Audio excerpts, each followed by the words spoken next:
大家好，这里是案件纪实频道。2008年，哈尔滨某大学的宿管阿姨扫雪的时候，发现了4个特殊的雪人。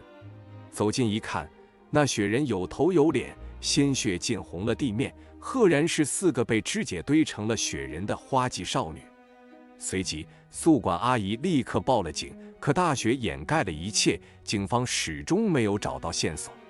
直到一个女生的出现，为这起案件带来了新的突破口。2008年的冬天，哈尔滨下了一场特大暴雪。早上6点，天还没有亮，哈尔滨某大学的宿管阿姨张春花（化名）就已经起床了。像她这个年纪的人向来绝少，即使外面天寒地冻的，张春花也能够坚持早起。这天，她起床之后，发现外面的雪已经堆了20多厘米厚，足以淹过脚踝。想到学生们要去上课，她便打算将门口的雪清扫一遍，毕竟雪太深了，很容易打湿鞋。张春花清扫雪的时候，校园里还一个人都没有，天色也刚蒙蒙亮，宿舍楼里的灯照了下来，打到雪上白晃晃的。张春花沿着学生们要走的路清扫，扫着扫着就来到了外面，那里有几棵大树，树下堆放着一排垃圾桶，是学生们平时扔垃圾的地方。她弯着腰扫到那里的时候，已经过了10多分钟，天也一点一点亮了起来。这时，张春花突然发现不远处好像堆着几个雪人，每个雪人大概有1米高。奇怪，大清早的怎么会有人堆雪人？难道是昨天晚上堆的？张春花心里纳闷地想，一边往那边走去。等她靠近雪人的时候，却发现雪人的头顶黑乎乎的，很像是人的头发。张春花不解地皱眉，随即大步走了过去。接着她的目光一顿，只见雪人的脚部隐约有一些红色的东西，而那4个雪人有头有脸，竟然像极了真人。张春花感到一股莫名的寒意从脚底涌了上来，她略有些迟疑地走了2步，又用扫把轻轻地戳了戳雪人的头。下一秒，那个有着黑色头发的雪人的头就这样掉了下来，一颗人的脑袋滴溜溜地滚到了他的面前。啊！刺耳的尖叫划破寂静的校园，张春花瞬间被吓在地上。他挣扎着往后面爬，一边爬一边大声叫喊着：“死人了，死人了！”楼上有学生听到了动静，立马拨打了报警电话。然而等警察赶来过后，现场的情况令人骇然。严队，这4个雪人都是尸体。警察到来之后，立刻用黄色的警戒线将现场封锁了起来，以防止学生们围在周围看热闹。事实上，因为发生了如此恶劣的刑事案件，学生们已经放假了。同时，学校严令禁止学生们讨论这些案件，以防止各种谣言的扩散。可知道这件事情的学生不少，有很多人都趴在楼上往楼下看。警察们在宿舍楼下围成了一圈，领头的严队正在勘察现场。他走到雪人的面前，食指碰了碰地面。这里并不是第一案发现场，被害者是在被肢解之后带到宿舍楼下的。人体被肢解后会有大量的血液，而现场的血液并不多。被肢解的尸体完整，能够看出来是4名花季少女。根据他的猜测，多半就是这所大学里的学生，甚至很有可能就住在这栋宿舍楼。凶手大费周章地将尸体带进来，绝不仅仅是一个偶然。而且4具尸体，4具被肢解的尸体，只能够是通过载具带进来的。去查一查监控，重点关注昨晚上进入校园的车辆。严队对旁边的警察下完了命令，又将目光放在了尸体的切口上。他扭头对法医说：“肢解尸体的工具是不是电锯一类的？”根据伤口的痕迹来看，多半是。法医小心翼翼地收集尸体，具体的死亡时间需要回检验中心才能知道。随后，严队留下了一批人看守现场，并去调查4个女生的身份。很快，女生的辅导员就赶来了。这4个女生赫然是住在这栋宿舍楼412房间的学生，她们是汉语言文学专业的，平时4个人也喜欢结伴而行。昨天晚上，他们去给其中一名女生过生日，然后就再也没有回来。接着，严队对于4名女生的人际关系进行了调查，却发现她们几乎只在校内活动，人际关系十分简单。同时，因为昨天晚上的雪下得太大了，现场并没有留下任何痕迹，且宿舍楼下的监控已经坏了好几天，学校里的监控也没有拍到凶手的身影。就这样，严队查了整整1周之后，却始终没有找到相关的线索。直到这个时候，有一个特殊的女生突然进入了他们的视野里，那就是曾经被4名女生霸凌的吴佳佳，化名。她是一个身体瘦弱的女孩，因为右边脸颊上有着一块胎记，所以经常受到别人异样的眼光。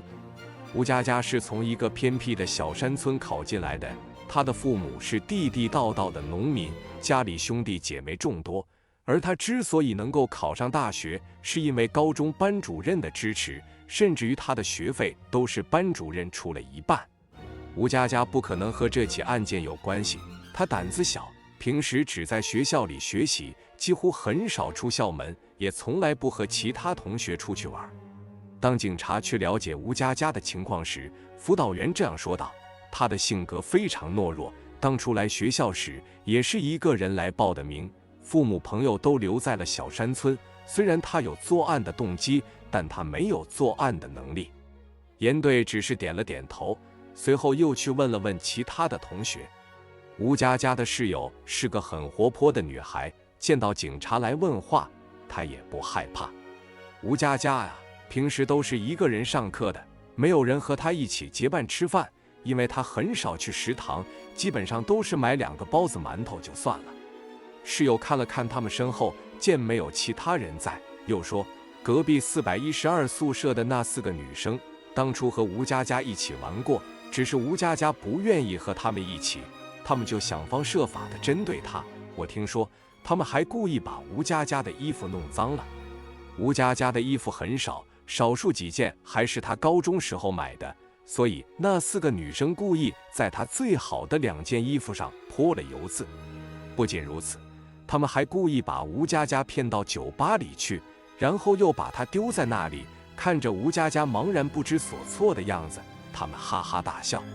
此番种种事情说都说不完，吴佳佳既没有告诉辅导员，也没有在外面乱说过，所以室友也只知道一部分。接着，严队去找了吴佳佳，她正在图书馆里学习，单薄的身上仅仅穿着一件破旧的棉袄。刚一见到警察，她就惊恐地惨白了脸，还没等严队开口，她摇着头说：我什么都不知道，求求你们别问我，我真的什么都不知道。严队看到他眼底深切的害怕，感觉他必然藏着线索，于是开始从吴佳佳身上调查。不要这一查，就查出了一个令人意外的消息。吴佳佳有一个哥哥，名字叫王义成，化名，在哈尔滨的一家工厂里工作，工作的内容就是用电锯锯钢条。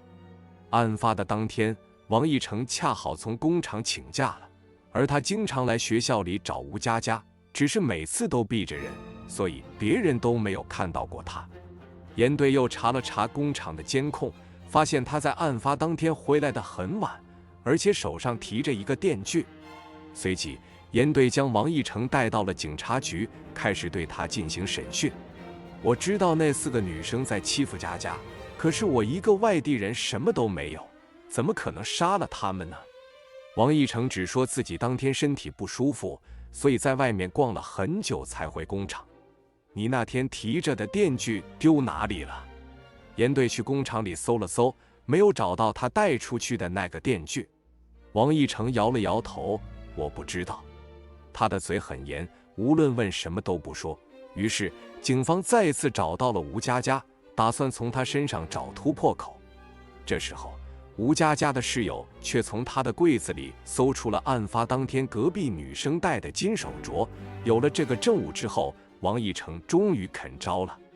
我一直都知道那4个人在欺负佳佳，可佳佳好不容易考上了大学，我绝对不能让她就这样被他们毁了。王义成眼神凶狠地说，所以我要替他彻底解决这个隐患。原来王义成和吴佳佳是同一个村子长大的，只是两人的父母之间有着很深的矛盾，所以虽然他们两人从小就是朋友，但表面上却显得很不熟悉。后来王义成喜欢上了吴佳佳，只能小心翼翼地陪在她的身边。看到她成功考上了大学之后，便跟着她来到了这个城市。吴佳佳在学校里读书，王义成便在外面打工。两个人悄悄地在大学里约会，每次都躲着监控器走，所以王义成对学校里的监控很熟悉。直到有一天，吴佳佳被那4个女生再一次骗到了酒吧，这一次他们将吴佳佳灌醉了，直接丢在了座位上。有一个男人瞧上了她，连拖带抱的将人带到了酒吧外面的宾馆里，幸好吴佳佳醒来的及时，才从那个男人的魔爪中逃离。可这件事情被王义成知道了，他再也忍受不下去了，于是在大雪纷飞的那个夜晚，他偷偷地跟在4个女生后面。等到他们走到僻静处时，王义成动作敏捷地打晕了他们4人，然后用租来的面包车将他们带到了一个废弃的工厂里。在那里，王义成用水泼醒了他们，然后举着电锯来到他们的面前。佳佳是那么好，她从来不和你们争什么抢什么，可你们为什么要这样对她？她没有做错过任何事情，是你们非要毁了她。说着，他打开了电锯，在女生惊恐的眼神里，他将她们全部杀死，然后每个人都被肢解成了5个部分。之后，王义成将他们的尸体装进了塑料袋里，又用面包车拖回了学校。为了发泄心中的恨意，王义成将他们4个人做成了雪人，既是让他们4人为自己赎罪，也是在表达对学校的愤恨。你知道你这样做会有什么后果吗？严队冷冷地看着他。王义成毫不犹豫地说，我知道，但我一点都不后悔。最后，王义成因为故意杀人且作案手法极其恶劣，社会影响极其严重，被判处了死刑。同时，吴佳佳也因为这起案件而选择了退学，之后再也没有人见过他。